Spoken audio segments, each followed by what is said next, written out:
आज का सेशन 4 में आप लोग का स्वागत है। अभी तक के जितने भी बिहार में एग्जाम हुए हैं उन सारे क्वेश्चन को हम एक जगह लेकर के आए हैं। तो चलिए ज़्यादा समय ना गवाते हुए हम लोग स्टार्ट करते हैं। आज का टॉपिक है, पहला टॉपिक संगम काल, उसके बाद हम लोग आगे की और टॉपिक देखेंगे। तो चलिए आइए देखते हैं संगम काल। संगम काल में संगम युग में उरैयूर विख्यात था। तो संगम युग में उरैयूर जो विख्यात था, कपास के व्यापार का महत्वपूर्ण केंद्र था उरैयूर। संगम काल में तमिल में महाभारत किसने लिखा था? तो ये लिखा था विलीपुतुर ने। अब हम लोग गुप्त काल और गुप्तोत्तर काल के बारे में देखेंगे। इससे जो जो क्वेश्चन पूछा गया है तो आइए हम लोग देखते हैं।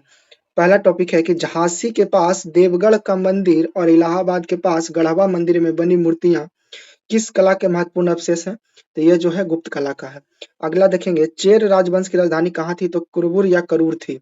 आगे देखेंगे, एरन अभिलेख का संबंध किस शासक से था? तो भानुगुप्त से था। एरन अभिलेख का संबंध भानुगुप्त से था। हरिसेन गुप्त शासक का दरबारी कवि था कौन? तो समुद्रगुप्त था। झांसी के पास देवगढ़ का मंदिर और इलाहाबाद के पास गढ़वा का मंदिर बनी मूर्तियां किसके लिए महत्वपूर्ण अवशेष है? तो ये गुप्त कला के लिए महत्वपूर्ण अवशेष है। वह गुप्त शासक जिसने सर्वप्रथम महाराजा धीराज की उपाधि धारण की थी वो कौन थे? तो चंद्रगुप्त प्रथम थे। नालंदा ताम्रलेख में किसको परम भागवत कहा गया? तो किसको कहा गया परम भागवत? समुद्र गुप्त को कहा गया। आइए हम लोग आगे की ओर बढ़ते हैं। आगे देखिए, कह रहा है कि प्राचीन भारत का नेपोलियन किसे कहा जाता है? तो प्राचीन भारत का नेपोलियन जो है समुद्रगुप्त को कहा जाता है। इलाहाबाद स्तंभ अभिलेख 21वीं पंक्ति में आर्यवर्त के कितने शासकों का जिक्र किया गया है? तो ये 9 शासकों का जिक्र किया गया है। प्रसिद्ध इलाहाबाद प्रयाग प्रशस्ति का लेखक कौन थे? तो ये कौन था? तो हरिसेन था। समुद्रगुप्त के विजयों का उल्लेख मिलता है इलाहाबाद अभिलेख में। प्राचीन भारत में सबसे अधिक समय तक शासन किसने किया था? तो ये गुप्त वंश ने किया था।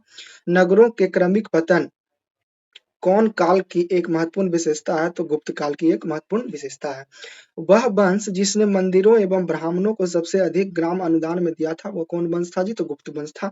गुप्त युग में भूमि राजस्व की दर क्या थी? तो उपज का 6ठा भाग हुआ करता था। आइए हम लोग आगे की ओर देखते हैं। इसी में गुप्त और उत्तरोत्तर गुप्त काल में अर्थव्यवस्था में पतन दिखता था, वह तर्क दिया था किसने? तो आर.एस. शर्मा ने तर्क दिया था। गुप्त स्वर्ण मुद्राएं उनके अभिलेखों में किसके नाम अंकित है? तो दिनार। गुप्त काल का मंदिर है देवगढ़ का दशावतार मंदिर गुप्त काल का मंदिर है। वह बंदरगाह जो गुप्त काल में उत्तर भारतीय व्यापार के लिए उपयोग किया जाता था कि क्या किया जाता था उपयोग में? तो ताम्र लिपित किया जाता था। पहली बार यह व्याख्या की थी कि पृथ्वी ने अपनी धुरी पर घूमने के कारण प्रतिदिन सूर्योदय एवं सूर्यास्त हुआ। यह व्याख्या किसने की थी?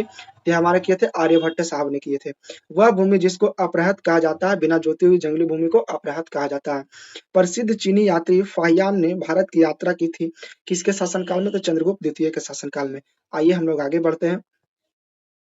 चंद्रगुप्त द्वितीय किस साम्राज्य के शासक थे? तो ये गुप्त साम्राज्य के शासक थे। मेहरौली लौह स्तंभ अभिलेख का चंद्र किससे संबंधित है? तो चंद्रगुप्त द्वितीय से संबंधित है।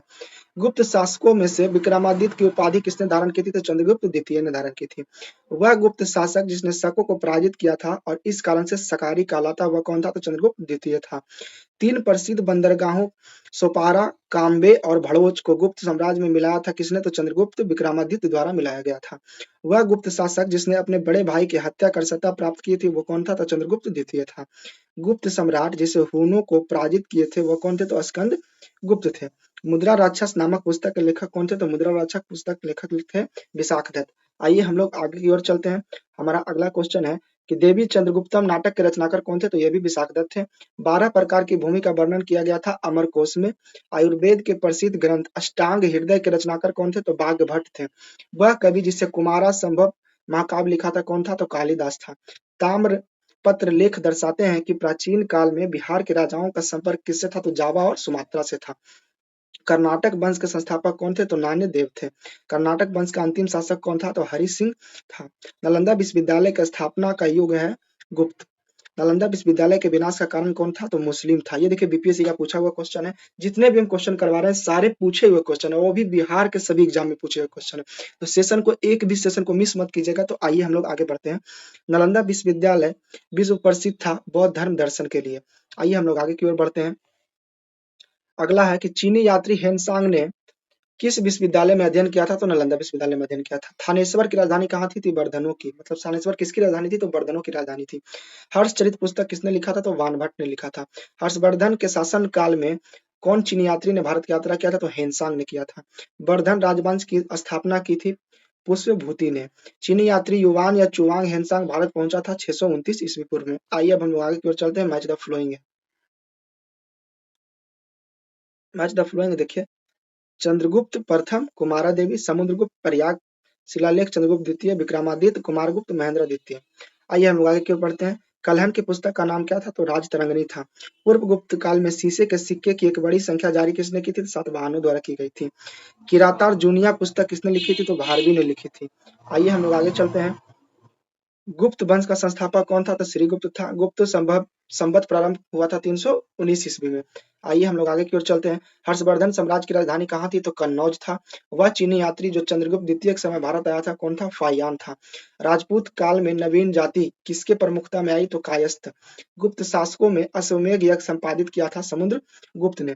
स्वर्ण भूमि वह राजा जिसने नालंदा में एक बौद्ध विहार की स्थापना की तथा उसके रख रखाव हेतु अपने दूत द्वारा देवपाल से 5 गांव दान में देने के लिए प्रार्थना किया था। वो कौन था? बालपुत्र देव था। गुप्तकालीन प्रथम गणितज्ञ खगोल शास्त्री कौन था? तो आर्यभट्ट था। आइए हम लोग आगे चलते हैं। गुप्तकालीन प्रथम गणितज्ञ खगोल शास्त्री कौन थे? तो आर्यभट्ट थे। 5वीं शताब्दी ईस्वी में गुप्त साम्राज्य के पतन का मुख्य कारण क्या था? तो हुनों का आक्रमण। गुप्त वंश का अंतिम शासक कौन था? तो विष्णुगुप्त था। पंचतंत्र के रचनाकार कौन थे? तो विष्णु शर्मा थे। आइए इसी प्रकार हम लोग आगे की ओर चलेंगे। प्राचीन नालंदा विश्वविद्यालय के संस्थापक कौन थे? तो कुमारगुप्त थे। भारतीय संस्कृति का स्वर्ण युग किसे कहा जाता है? तो गुप्त काल को कहा जाता है। गुप्त काल में सर्वोच्च न्याय प्राधिकारी किसके पास था? तो राजा के पास था। हर्ष ने अपनी राजधानी परिवर्तित की थी थानेश्वर कन्नौज में। हम लोग का अगला टॉपिक है 800 ईस्वी से 1200 ईस्वी तक की राजनीतिक सामाजिक स्थिति। तो इस टॉपिक को हम लोग कल देखेंगे। मेरे वीडियो को पूरा देखने के लिए धन्यवाद। जो मेरे चैनल को सब्सक्राइब नहीं किया सब्सक्राइब कर लीजिए, शेयर कीजिए, लाइक कीजिए।